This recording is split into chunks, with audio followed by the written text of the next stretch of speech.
से प्रारब्ध कर्म में जो कर्म करके जाते हैं वही हमारा भविष्य बन के हमारे सामने खड़ा होता है। लेकिन ना हमें भविष्य याद है, लेकिन ना हमारी भूत की हुई हमारी जितनी भी क्रियाएं हैं वो याद है। जब वो याद नहीं है तो उसके परिणाम को जब भोगते हैं तो कहते हैं, शिकायत करते हैं हमारे साथ क्यों ये घटित होता है। मैं किसी का बुरा नहीं करता, मेरा बुरा क्यों करते हैं। मैं सबका अच्छा करता हूँ, लोग मेरे से नफरत क्यों करते हैं। मुझे मेरे भाग का मिलता है, कर्म का मिलता है, परमात्मा मुझे देता है। कर्म भाग और परमात्मा का देना ये इंसान की करनी पर डिपेंड करता है। इंसान अगर करनी अच्छी नहीं करता है तो वो भाग्य को और ईश्वर को दोष नहीं दे सकता। भाग्य के निर्माता खुद हो आप। आज का जो परिणाम है ये प्रारब्ध का परिणाम है। इसलिए संत तो हर युग में जब भी आते हैं वो मुकम्मल आते हैं, मुकम्मल ही चले जाते हैं। लेकिन जब संत किसी की सेवा से खुश हो जाते हैं तो उनकी कृपा दृष्टि और मेहर की नज़र फिरती है तो वो तो ऐसा कर देते हैं जैसे अरंड को चंदन बना दे, कुर्डी को महल बना दे, और वो तो ढाक में भी चंदन की खुशबू कर देते हैं। जहाँ घास नहीं वहाँ मोती निप जाते हैं। बांझों के भी पुत्र जना देते हैं, अनहोनी को होनी में बदल के, और वो क्या क्या क्या कर देते हैं। जिसको हम होनी कहते हैं वो तो होनी तो सबको, बड़े बड़ों को भी उसने परेशान किया। उस होनी ने तो सबको तंग किया। चाहे बड़े बड़े ऋषियों ने, महात्माओं ने, नारद जैसे मुनियों ने भी उनका कर्म और भाग्य अच्छा करने की कोशिश की, लिखने की कोशिश की, लेकिन नहीं लिख पाए, नहीं बदल पाए।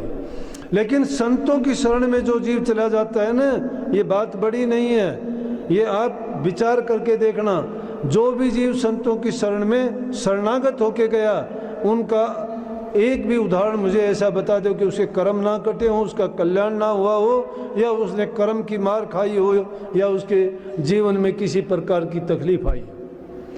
संतों की शरण में जो जाता है, लेकिन शरण में जाने का मतलब होता है कंप्लीट सरेंडर, पूर्ण रूप से आत्म समर्पण कर देना।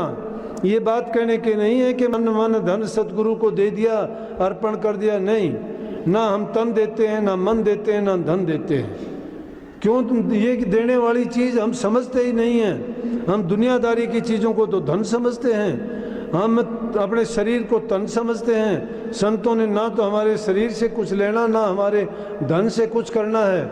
उनको ज़रूरत क्या है, किस चीज़ की ज़रूरत है, क्या करेगा हमारा धन उनके लिए। वो तो ज़रूरत से ज़्यादा चीज़ का भी उपयोग नहीं करते। क्या करेंगे धन का? अगर धन है तो तेरा किसी अच्छे काम में, नेक काम में लगवाएंगे।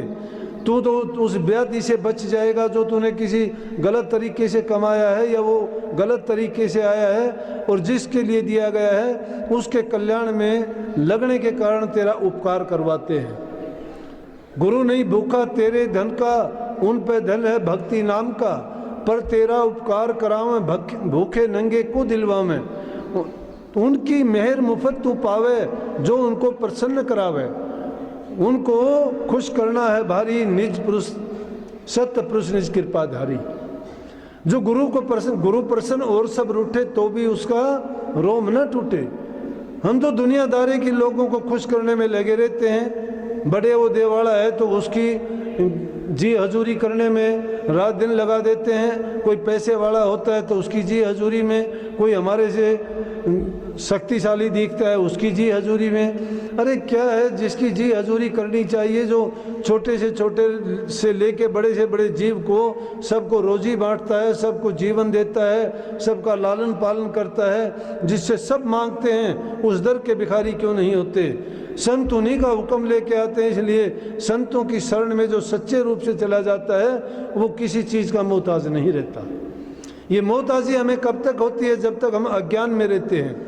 जब ज्ञान हमारे अंदर प्रकट हो जाता है तो ये चीज़ें सारी की सारी मिथ्या, झूठी और ऐसी नज़र आती हैं जिन महत्वहीन, जिनका कोई हमारे जीवन में महत्व नहीं है। परमात्मा ने जिसने पैदा किया उसने सबका इंतज़ाम भी किया है, क्योंकि वो अपना अपना सब लेके आए हैं और उनको कर्म करने की आज़ादी दी है। उस कर्म में अगर मुख्य कर्म को छोड़ के और कर्म करता है तो उसमें और दूसरे जीवों में कोई अंतर नहीं रह जाता। मनुष्य चोले का मतलब यही है कि मनुष्य का चोला मिलके गुरु खोज के उनकी संगत करके नाम की दीक्षा लेके अगर वो नाम की कमाई करता है तो उस जैसा भागी जीव कोई नहीं है। दुनिया में आने का मतलब हमारा क्या था कि इस जीवन को बार बार जन्म मरण के चक्कर में ना जाने दें, और उसकी दवाई सिर्फ संतों के पास है और कहीं भी वो नहीं मिल सकती।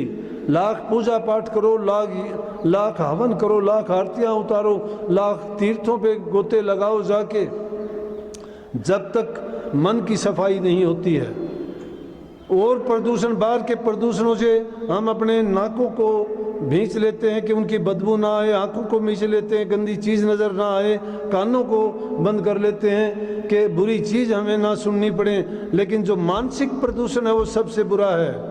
बुरे विचारों को अपने मन में, ईर्ष्या रूपी जो पेड़ हमने लगा रखे हैं वो इन बारियों से नहीं अंदर से प्रकट होता है। इंसान की अच्छाई और बुराई, पाप और पुण्य जैसा भी वो है, सब के सब उसके हृदय से, उसके मन से, उसके विचारों से पैदा होते हैं। और वो विचार पवित्र कब होंगे?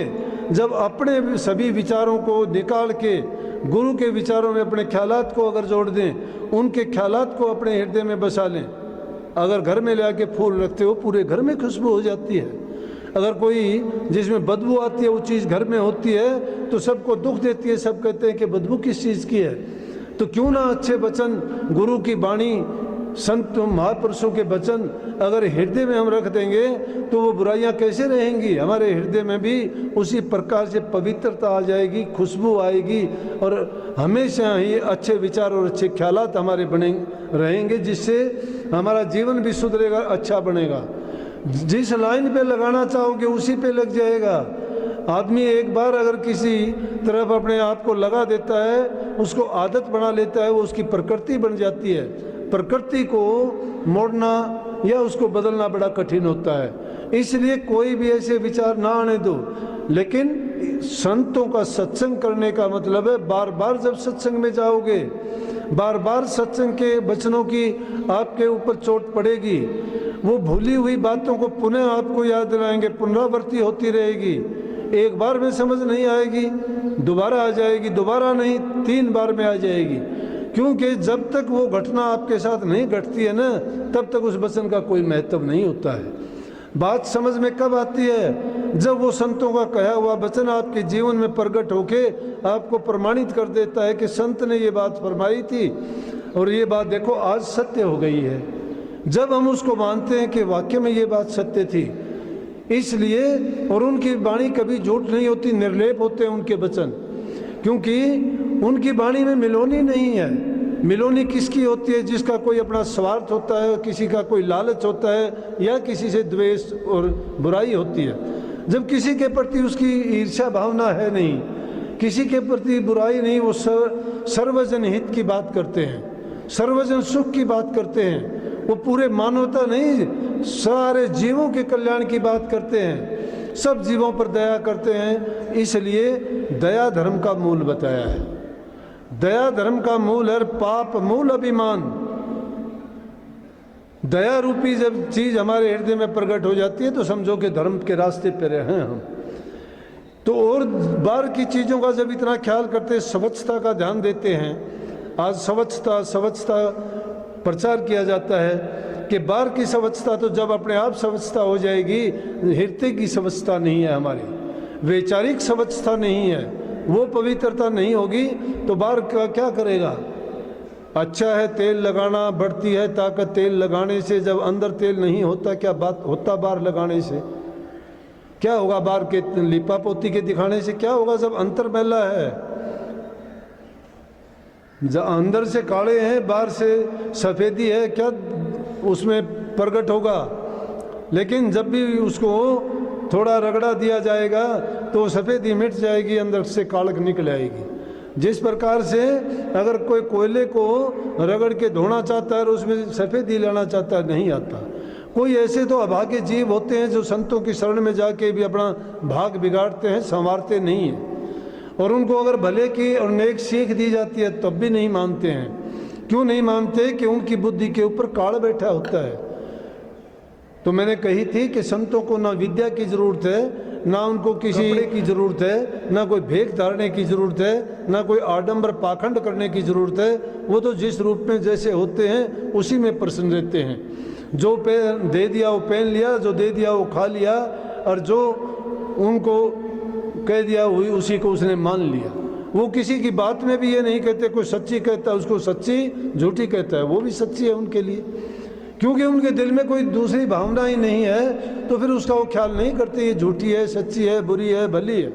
वो सोचते हैं कि जो कोई कहता है वो नेक कहता है। मैंने क्यों बताई ये बातें?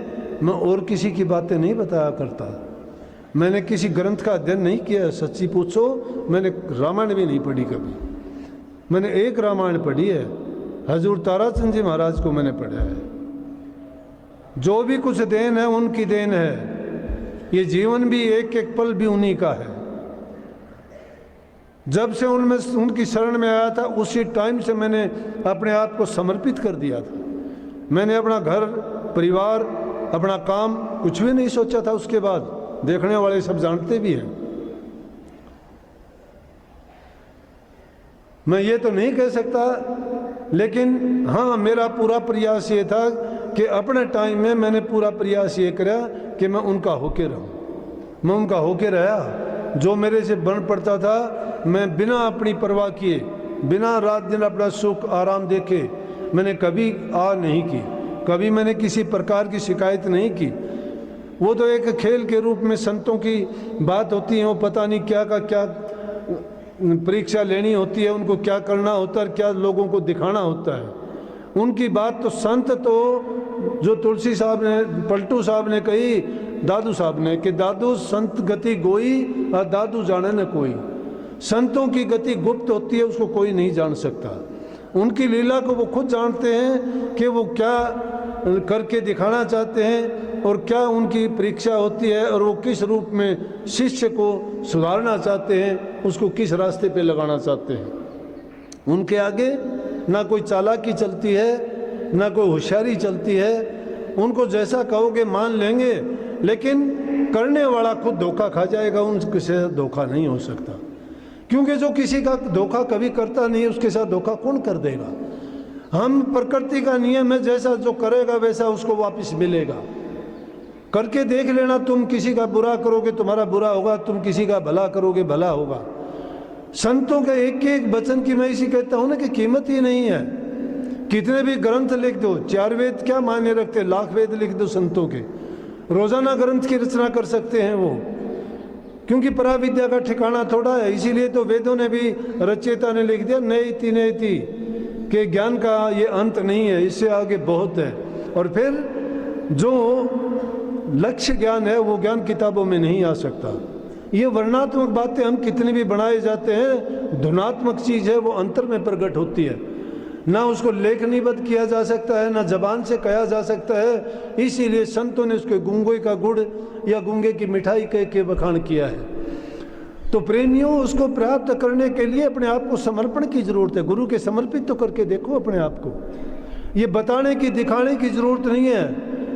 ये ढोलक की ताल पर नहीं कहना कि मैं गुरु का गुरु मेरा नहीं। गुरु के तुम बन गए तो गुरु को भी बताने की जरूरत नहीं है, गुरु अपने आप जान जाएगा। गुरु के हृदय पटल पर सबका चित्र आ जाता है। ये परमात्मा ने जो रूप इंसान का बनाया है ना, इसमें सारी चीज प्रकट दी है। हम चालाकी यूं करते हैं कि शायद इस बात का इसको पता नहीं है, ये जानता नहीं है। अरे वो सब की जानते हैं, लेकिन वो परमात्मा किसी के दोष प्रकट नहीं करता। परमात्मा किसी के दोष प्रकट नहीं करता, सब की जानता नहीं जानता। इसी प्रकार संत उन्हीं के रास्ते पे चलते हैं तो वो भी किसी के दोष, किसी के अवगुण प्रकट नहीं करते, उनको संभालने की कोशिश करते हैं कि सुधर जाए, रास्ते पर आ जाए, बुराइयों को मिटा दे और सही रास्ते पर चले।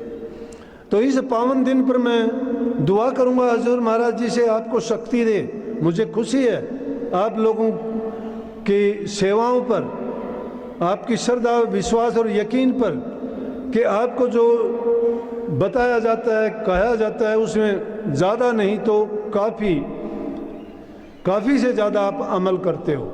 और उसी का फल ये है कि हमें देखने को मिलता है कि आपको किसी को ये कहने की भी ज़रूरत नहीं है कि शांति से बैठो या शोर ना करो या उठो मत आप तो ऐसे बैठते हैं जैसे मधुमक्खी बैठ जाती हैं एक जगह पर, हिलाने से भी नहीं हिलती, परवाह नहीं करती है, उनको अपने काम से काम होता है। शिष्य का सही रूप यही होता है, और सत्संग का लाभ भी उन्हीं को मिलता है जो अपनी नज़र को, अपने हृदय को और अपने कर्ण को खुला रखता है। कानों से सुनने का काम करें, आंखों से दर्शन का काम करें, और हृदय में जो जो वचन सुनता है उनको जमा करता रहे। जब वक्त आने पर उनको एक एक करके उनको याद करे, चिंतन करे, मनन करे, उस पर अमल करे, उस पर चले। ये गुरु भक्ति का रूप है। आप सभी को राधा स्वामी जी। अगर आपको वीडियो पसंद आए तो please like, share and subscribe जरूर करें।